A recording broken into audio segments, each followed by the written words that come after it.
Imagine two small islands. One sits just 155 kilometers apart from the other. One is Taiwan, one of the most contested pieces of land on Earth.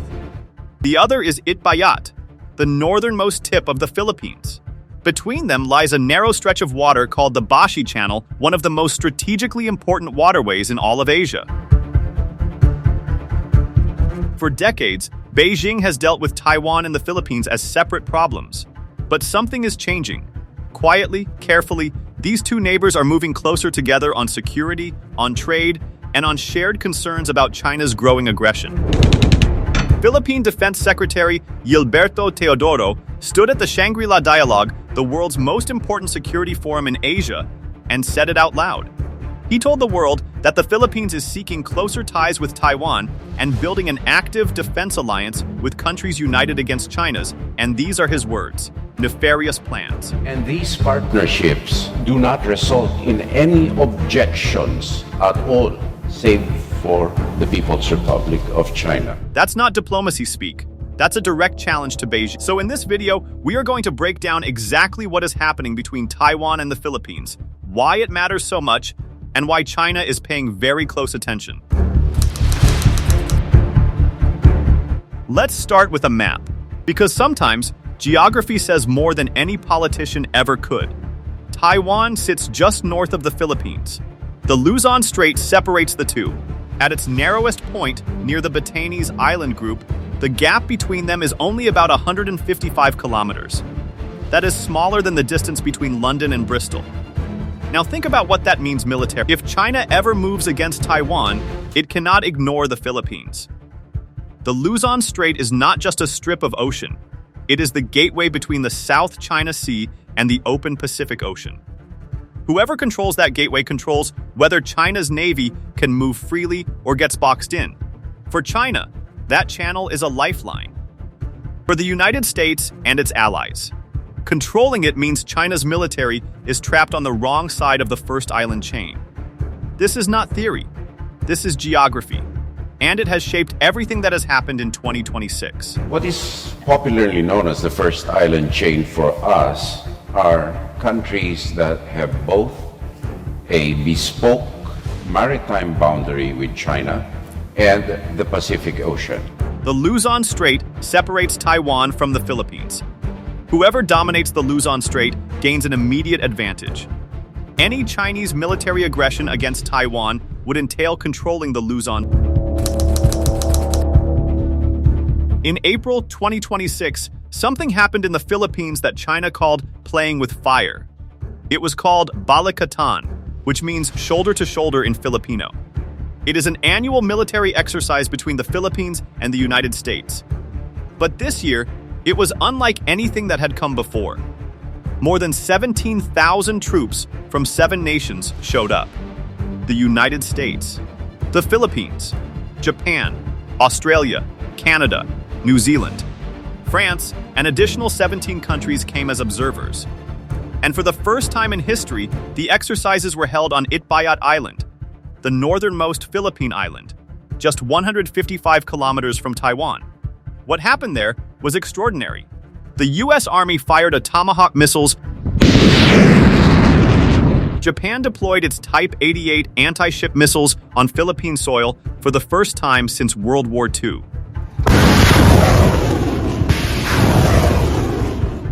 The US Typhoon mid-range missile system, which can reach targets over 500 kilometers away, was also deployed. Analysts confirmed that missiles from these launchers could reach targets extending from northern Luzon all the way to the southern tip of Taiwan. China responded immediately. The PLA Southern Theater Command sent a naval task force to sail east of Luzon. Beijing's foreign ministry warned that the US, Japan, and the Philippines were playing with fire. Secretary Teodoro fired back, calling Beijing's objections sinister. This was not a training exercise anymore. This was a statement. And critically, the US and the Philippines also conducted maritime strike drills, specifically in the waters near the Taiwan Strait, an area that had previously been avoided in public exercises.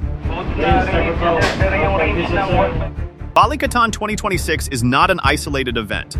It is the annual peak of more than 500 joint military activities planned between the U.S. and the Philippines in 2026 alone. More than one per day, the highest in the history of the alliance.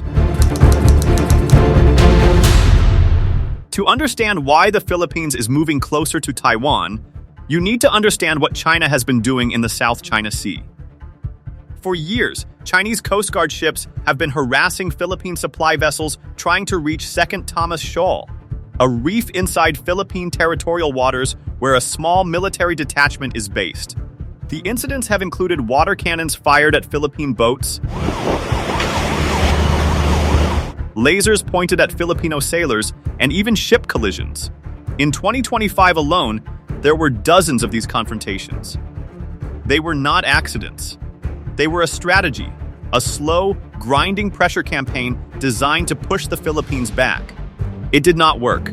Instead, it pushed the Philippines closer to its allies. Under President Ferdinand Marcos Jr., the Philippines expanded U.S. military access to 9 bases under the Enhanced Defense Cooperation Agreement, known as EDCA. 4 of these bases are in northern Luzon, directly facing the Taiwan Strait. One of them, in Cagayan, directly faces Taiwan across the water. The U.S. China Economic and Security Review Commission even recommended in November 2025 that Taiwan help finance upgrades to EDCA sites in the Philippines, arguing it would strengthen America's ability to defend Taiwan. Think about what that means. The Philippines is not just fighting for its own waters anymore. It is increasingly part of a wider security network, and Taiwan is right at the center of it. Now let's look at this from Taiwan's side. Taiwan faces enormous military pressure. China regularly sends warplanes and warships around the island. Concerns about a blockade or even an invasion are discussed seriously in military and policy circles around the world. In a crisis, Taiwan's strategic options would depend heavily on what happens in the waters to its south. Supply routes, evacuation corridors, maritime reinforcements. All of these would run through the Luzon Strait and involve the Philippines. This makes the Philippines extraordinarily valuable to Taiwan, even without any formal alliance between them. But there is something else. People. Right now, more than 180,000 Filipino nationals are living and working in Taiwan. According to Taiwan's Manila Economic and Cultural Office, are migrant workers. The Philippines is Taiwan's 3rd largest source of foreign labor, and uniquely, the largest source of migrant workers in Taiwan's technology sector. Given that equipment manuals are in English, Taiwanese tech firms value OFW's English proficiency. Edward Shu. These are not just statistics. These are 180,000 human connections between Taiwan and the Philippines. In any Taiwan crisis, the evacuation or safety of these Filipino workers would immediately make the Philippines a direct stakeholder. The Philippines' new top envoy to Taiwan, Corazon Avesilla Padiernos, said in February 2026 that her first priority was making sure Filipino workers in Taiwan are well taken care of. And the second was strengthening economic ties. People-to-people ties are the quiet foundation that makes everything else possible. Security cooperation gets all the headlines, but the economic ties between Taiwan and the Philippines are growing just as fast, and that matters too. As of late 2025, Taiwanese investment in the Philippines had already broken all previous records, surpassing $244 million in a single year. According to data strategy manager Edward Liu of CRIF's Taiwan branch, the 2025 investment volume from Taiwan surpassed the combined total from India, Indonesia, Thailand, and Vietnam put together. The strengthening of economic ties is heavily shaped by geopolitics. The deterioration in China-Philippines relations, coupled with U.S. pressure, is driving investment decisions. Edward Liu, Taiwan is actively encouraging Philippine investment in AI, data centers, semiconductors, and advanced manufacturing. And Filipino brands are entering Taiwan too. Jollibee, the beloved Philippine fast food chain, already owns 51% of Milksha, a popular Taiwanese bubble tea brand. Potato Corner, the Filipino snack franchise, opened in Taiwan in August 2025. When two countries start sharing food, workers, and factories, the relationship has moved beyond politics. It becomes personal. Here is the big picture that China's leaders are watching. The Philippines is no longer just a bilateral partner of the United States. It is becoming a regional hub, a nexus, a meeting point for allies from around the world. In late 2024, Manila elevated its relationship with South Korea to a strategic partnership. In January 2024, it signed a defense cooperation MOU with the United Kingdom. During Balikatan 2026, Japan fired missiles on Philippine soil for the first time since World War II. Australia is negotiating a new defense agreement with the Philippines. France participated in the exercises. Canada too. Researchers describe this as a convergence, not a formal treaty organization, but a web of shared concerns, shared exercises, and shared security interests that is growing tighter every year. Defense Secretary Teodoro called it an active defense alliance built on a convergence endeavor with a common goal. And he specifically named Taiwan alongside Japan and Vietnam as key partners in this network. China has long preferred to deal with its neighbors one at a time. The strategy was divide, pressure, and dominate. But that strategy is running into a wall because the neighbors are starting to talk to each other. In early 2026, trilateral security coordination between the Philippines, the United States, and Japan, nicknamed JAFAS, was formalized.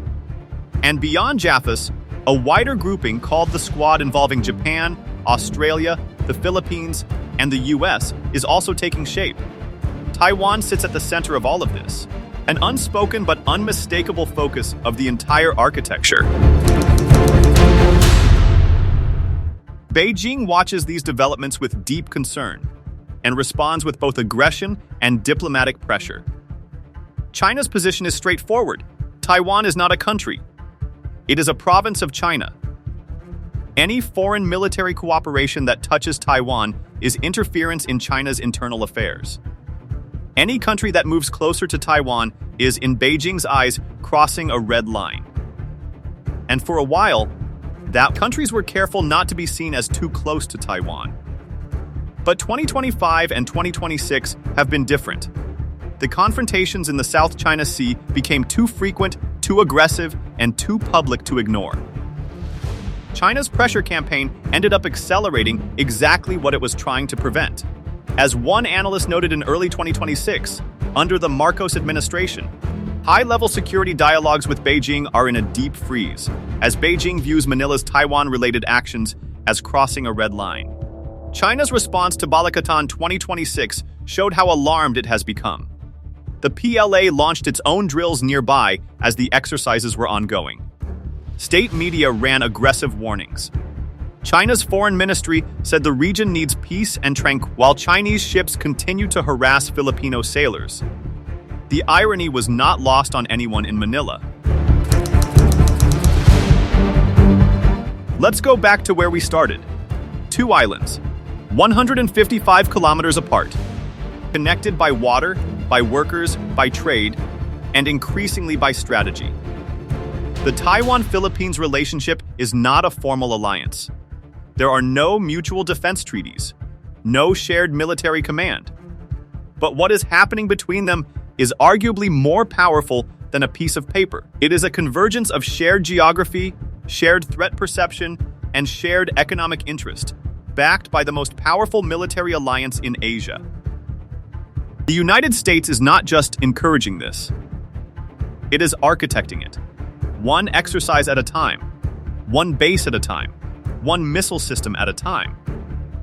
China can see what is building. And it doesn't like Beijing built its strategy around isolation, isolating Taiwan, isolating the Philippines, keeping its neighbors divided and manageable. But geography keeps bringing them back together. And every water cannon China fires, every ship it harasses, every warning it issues, pushes these neighbors one step closer to each other. Defense Secretary Teodoro said the Philippines does not want to be called a bloc, but he also said they will be an active defense alliance. Those two things are not contradictory. They are the definition of what is happening in the Indo-Pacific right now. Piece by piece, quietly but unmistakably, a new security architecture is taking shape, and it runs right through the 155 kilometers of water between Taiwan and the Philippines. The question is the rest of the world paying attention?